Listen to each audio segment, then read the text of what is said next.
આજે વડોદરા જિલ્લા કિસાન સભા તરફથી જે કેન્દ્ર સરકાર દ્વારા બ્રિટન અને અમેરિકા સાથે એફટીએનો કરાર કરવામાં આવે છે, જેમાં જે ખેત પેદાશો અને ડેરી મુલ્કોની જે પ્રોડક્ટો છે એ આપણા દેશની અંદર મલ્ટીનેશનલ કંપનીઓ દ્વારા વેપાર કરવામાં આવશે, જેથી કરીને આ કરાર જો રદ થવો જોઈએ, આ કરાર રદ ન થાય તો આ દેશના ખેડૂતોની પ્રોડક્ટો અહીંના જે સ્થાનિક ખેડૂત છે એમનું પશુપાલનથી લઈ અને ખેતી બરબાદ થશે અને તમામ ઉદ્યોગો અને અમેરિકા તરફની જે નીતિ છે એ નીતિ રદ કરવી જોઈએ અને અમેરિકાની શરણાગતિ છે એ બંધ કરવી જોઈએ. ટ્રમ્પે જે રીતે આપણી પાસે જે ડબલ ટેરિફ લગાવ્યો છે તો આપણે પણ એ એફટીએનો કરાર જે આપણે કરી રહ્યા છે, આપણે સરકાર કરી છે એને રદ કરવો જોઈએ. જે આપણા ખેડૂત વિરોધી છે, પશુપાલન વિરોધી છે, આ દેશના વિરોધી છે. આ દેશ ખેતી પ્રધાન છે અને ખેતી પ્રધાન હોવાથી આ દેશની પ્રોડક્ટ અહીં જ વેચાવી જોઈએ. જ્યારે વિદેશથી એફટીએના કાયદો દ્વારા બ્રિટન અમેરિકા તરફથી જે થવું જે કરાર થઈ રહ્યા છે એ કરાર આ દેશ વિરોધી છે, ખેડૂત વિરોધી છે. તો અમારી મુખ્ય માંગ એ છે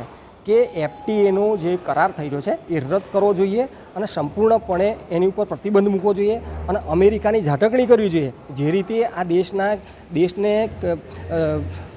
જે રીતે લઈ રહ્યા છે અમેરિકન ટ્રમ્પ, જે ડબલ ટેરિફ લગાવી રહ્યા છે અને આ દેશનું વારંવાર અપમાન કરી રહ્યા છે, તો આ આજની સરકારે નરેન્દ્ર મોદીએ જવાબ આપવાની જરૂર છે અને દેશના ખેડૂતોએ જાગૃત થવાની જરૂર છે.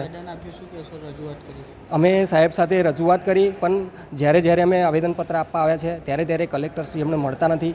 આજે પણ કલેક્ટરશ્રી અમને મળવાની ના પાડી દીધી છે, છતાંય અમે એડિશનલ કલેક્ટરશ્રીને આવેદનપત્ર આપીને જ્યાં છે.